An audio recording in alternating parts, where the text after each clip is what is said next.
শ্রীমতী রাধারানীর আবির্ভাব তিথি রাধাষ্টমী তিথি। তো আমরা কীভাবে এটি পালন করব, অর্ধেক দিন করব না পূর্ণাঙ্গ দিন করব, শ্রীমতী রাধারানী কী ফুল পছন্দ করেন, তার প্রিয় যে ভোগ, আপনারা কী ভোগ অর্পণ করবেন, ভগবান শ্রীকৃষ্ণ এবং রাধারানী কী পছন্দ করেন এবং এই দিনটা আপনারা কীভাবে পালন করবেন, বিস্তারিত বিষয়ে আজকে আমরা আলোচনা করব। তা আমরা জানি রাধারানীর কৃপা ছাড়া কখনো ভগবানের কৃপা হয় না। ভগবানকে পেতে গেলে অবশ্যই রাধারানীর কৃপার দরকার।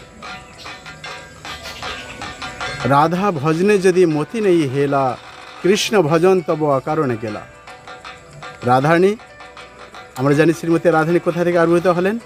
ভগবান শ্রীকৃষ্ণ যখন গোলকধামে ছিলেন, সেই শতশৃঙ্গ পর্বতের সেখানে রাসলীলা, রাসমঞ্চ হচ্ছিল এবং ভগবান শ্রীকৃষ্ণ যখন কল্পনা করলেন, ভগবান শ্রীকৃষ্ণের বাম অঙ্গ থেকে শ্রীমতী রাধারানী প্রকট হলেন এবং রাসমঞ্চে তিনি যেহেতু প্রকট হয়েছেন এবং পুষ্প চয়ন করার জন্য তিনি যেহেতু ধাবিত হচ্ছেন, রাসমঞ্চ থেকে যেহেতু ধাবিত হচ্ছিলেন ভগবানকে পুষ্প চয়ন করে ভগবানকে অর্পণ করবেন বলে, এই জন্য হচ্ছে অর্থাৎ রাধা। তো ভগবানকে আনন্দ প্রদান করার জন্য শ্রীমতী রাধারানী এসেছেন। তো শ্রীমতী রাধারানীর তিনি গোলকধামে কীভাবে আবির্ভূত হয়েছেন, মর্তধামে কীভাবে আবির্ভূত হয়েছেন, ভূলোকে তিনি এসে কী করছেন, এই বিষয়ে আমরা নেক্সটে আলোচনা করব। তো আমরা জানি শ্রীমতী রাধারানী তিনি এসেছেন রাভেল গ্রামে আবির্ভূত হয়েছেন আর বিশ্বভানু রাজার গৃহে কীর্তিদা সুন্দরী মায়ের কাছে তিনি বড় হয়েছেন। বিশ্বভানু রাজা যেহেতু মধ্যাহ্নকালীন সময়ে শ্রীমতী রাধারানীকে প্রাপ্ত হয়েছিলেন এবং আবির্ভূত হয়েছিলেন শ্রীমতী রাধারানী, এই জন্য মধ্যাহ্নকালীন আমাদের উপবাস করার বিধান রয়েছে। অনেকে হয়তো মনে প্রশ্ন আসতে পারে যে ইসকন একরকম চলছে, গৌড়িয়া মঠ একরকম চলছে, অন্যরা একরকম চলছে, কেন উপবাস তো করার পর এরকম কিছু খেতে নিয়ে অনুকল্প করা উচিত, অনেকে অনেক কিছু বলেন। তা আসুন আমরা দেখে নেব শাস্ত্রে এই বিষয়ে কী বলছেন। আপনারা এই দিনটা যে অত্যন্ত গুরুত্বপূর্ণ দিন, কেন আপনারা পালন করবেন এবং কিভাবে আমাদের করা উচিত, এই বিষয়ে আমরা পরে আসছি। তাহলে আমরা অর্ধেক দিন পালন করব না পূর্ণাঙ্গ দিন পালন করব। শ্রীমতী রাধারানীর আবির্ভাব তিথি, রাধাকৃষ্ণের বিশেষ করে কৃষ্ণের জন্মাষ্টমী তিথি, বিশেষ বিশেষ দিনগুলো অবশ্যই আমাদের পালন করা উচিত। কেননা ভগবানের বিশেষ কৃপা পেতে গেলে অবশ্যই তাদেরকে খুশি করা উচিত। আর যেহেতু আমাদের সাধারণত কারো যদি আমাদের জন্মদিন হয়, আমরা বার্থডে আমরা পালন করি, তো যিনি হচ্ছেন সমস্ত ব্রহ্মাণ্ডের মালিক ভগবান শ্রীকৃষ্ণ তথা শ্রীমতী রাধারানী, অবশ্যই তার প্রোগ্রামটা একটু বিশেষ আড়ম্বরপূর্ণভাবে করা উচিত। এবং শ্রীমতী রাধারানীর প্রিয় ফুল, তার প্রিয় বস্ত্র এবং প্রিয় খাবার অর্থাৎ ভোগ সামগ্রী কী পছন্দ করেন, বিস্তারিত বিষয় আজকে আমরা আলোচনা করব। তা আসুন, যেহেতু বিষয়টা অত্যন্ত বড় কিন্তু আমরা সংক্ষিপ্ত আকারে করার চেষ্টা করছি, তাই আপনার শেষ সময় পর্যন্ত আপনারা আমাদের সঙ্গে থাকুন এবং নিজেরা জানুন, অন্যদেরকে শেয়ার করে জানার সুযোগ করে দিন। দিন পালন আমাদের পূর্ণাঙ্গ দিন ফাস্টিং না করে আমরা হাফ দিন কেন করব, অনুকল্প না করে আমরা পালন কেন করব, শাস্ত্রে এই বিষয়ে কী বলছেন আসুন আমরা জেনে নিই। হরে কৃষ্ণ। তো এখানে ছিল ব্যাসদেব, তিনি নারদী পুরাণে তুলে ধরছেন শুক্লাষ্টমাম নমশস্য কুর্জাদ রাধাবৃতম নরহ পূর্ববৎ রাধিকাম হৈমিং কলশস্তং প্রপূজয়েত মধ্যাহ্নে পূজয়াত্মনামে ভক্তম সমার্চরেত। অর্থাৎ নারদীয় মহাপুরাণ প্রভাগে বলা হচ্ছে ভাদ্র মাসের শুক্লাষ্টমীতে সকল মনুষ্যর ভক্তিপূর্বক শ্রীমতী রাধারানীর মহিমান্বিত ব্রত করণীয়। পূর্ববৎ স্বর্ণময় শ্রীবিগ্রহে পূজা করিতে হইবে।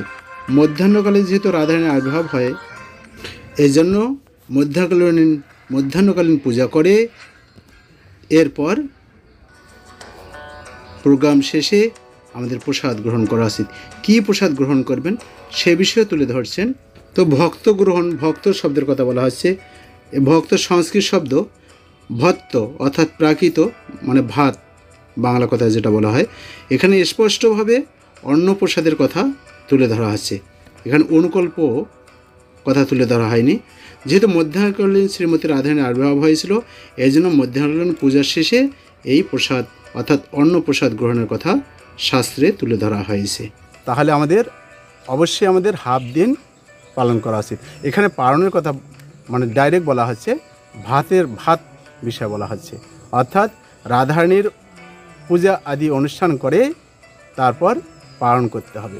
অনুকল্প যদি আমাদের করতে হতো তাহলে অনুকল্প উল্লেখ করা থাকতো যে ফলমূল এগুলো খেতে পারে, কিন্তু যেহেতু এখানে সরাসরি পালনের বিষয় বলা হচ্ছে এবং কি খাবে, পায়েস চরুর কথা বলা হচ্ছে, ভাতের কথা বলা হচ্ছে, তাই এটি আমাদের গ্রহণ করতে হবে বলা উচিত।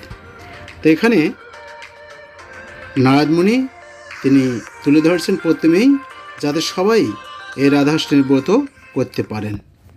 আর পালন কেন আমরা করব, কেন এই অনুষ্ঠান শেষে পালন করা উচিত, এই বিষয়ে শাস্ত্রে বর্ণিত পুরাণে এবং হরিভক্তি বিলাস গরুর পুরাণে একই বিষয় বর্ণনা তুলে ধরছেন। কীর্ষিশ্চ ভগবৎ জন্ম মহোৎসব দিনে শুভে ভক্তোৎসবন্তে কুর্বন্তি বৈষ্ণবা ব্রত পারণম তীর্থান্তে চ উৎসবান্তে বা ব্রতি কুর্বিত পারণম। অর্থাৎ বৈষ্ণবগণ ভগবত জন্মরূপ মহোৎসবাদি দিবসে ভক্তিমান হইয়া উৎসব শেষে ব্রতে পালন করেন। ব্রতিগণ তিথি বা উৎসবান্তে পালন করতে পারেন। এ বিষয়ে আরও বলা হচ্ছে, যদি ছেদ সর্বপাপানি হন্তম নিরবশেষত উৎসবান্তে সদা বিপ্র জগন্নাথ নাশয়ত। হে দ্বিজ, নিঃশেষে পাতক বিনাশী ইচ্ছা থাকলে উৎসবান্তে শ্রীহরির প্রসাদান্ন সেবন করিবে। বায়ুপুরাণে এ বিষয়ে তুলে ধরছেন, গুরুরু ক্লান্তি দিবসে জন্ম শেষু তথা হরে ইষ্টিতঞ্চ বৈষ্ণবীম কুর্যাশক্ত বৈদিজৎসত্তম দদাৎ পুষ্পাঞ্জলিম তত্র প্রতর্ষম বেদশর্মিতম পারণশ্চ অপি কুর্বিত চরণাপাশেন বা। অর্থাৎ পদ্মপুরাণে উত্তরখণ্ডে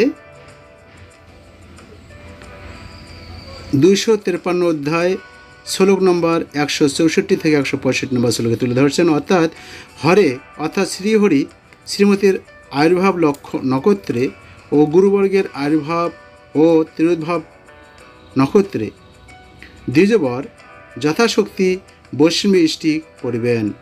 প্রত্যেক বৈদিক মন্ত্র পাঠ করে পুষ্পাঞ্জলি প্রদান করে চরু বা পায়েস দ্বারা পালন কার্য করিবেন। পদ্মপুরাণ উত্তরখণ্ডে এই বিষয়ে তুলে ধরছেন। অর্থাৎ সার্বজনীন বিধি বর্ণন শেষে শ্রী নারদমুনি পূর্ণ দিবস উপবাস বিধির উল্লেখ করছেন। এখানে যাদের পূর্ণ দিবস নির্জল উপবাসের মতো যথেষ্ট শারীরিক ও মানসিক শক্তি আছে তারা শ্রীমতী রাধিকার পিতার্থে পূর্ণ দিবস নির্জল উপবাস করতে পারেন এবং সাড়ম্বরে বৈষ্ণবী ভোজন করিয়া গুরুকে প্রতিমা দান করে পালন করবেন। তো এখানে বলা হচ্ছে, শক্ত ভক্তর্ষ উপবাসম পরে অর্ণি বিধিনা ততঃ সুবাসিনী ভোজয়িত্বা গুরুবে প্রতিমা পর্ণম কৃত্বা স্বয়ং চ ভুঞ্জিত ব্রতমেব সমর্পয়েৎ। নারদীয় পুরাণে এখানে পূর্বভাগে বলা হচ্ছে, শক্ত ভক্ত সম্পন্ন অর্থাৎ উপবাসপূর্বক পরের দিন বিধিপূর্বক সুবাসিনী অর্থাৎ সুলক্ষণা সতী নারী তথা ব্রহ্মচারিণী বৈষ্ণবীদের ভোজন করবেন। ব্রহ্মবৈবর্ত পুরাণে আরও বলা হচ্ছে, মানে কারা করবেন, যদি কীরকম তার যোগ্যতা হওয়া উচিত, কারণ কি, এখানে বলছেন যে নষ্টে শরীরে সভবেদর ন্যাথ চা আত্মঘাতকা। অর্থাৎ উপবাসে শরীর নষ্ট হলে আত্মহত্যার পাপ হয় যদি শরীর না কুলায়। রাধাষ্টমী ব্রত তাহলে আমরা পূর্ণাঙ্গ দিনও করতে পারেন, কেউ ফুল দিনও অর্থাৎ অর্ধেক দিনও আপনারা করতে পারেন। তা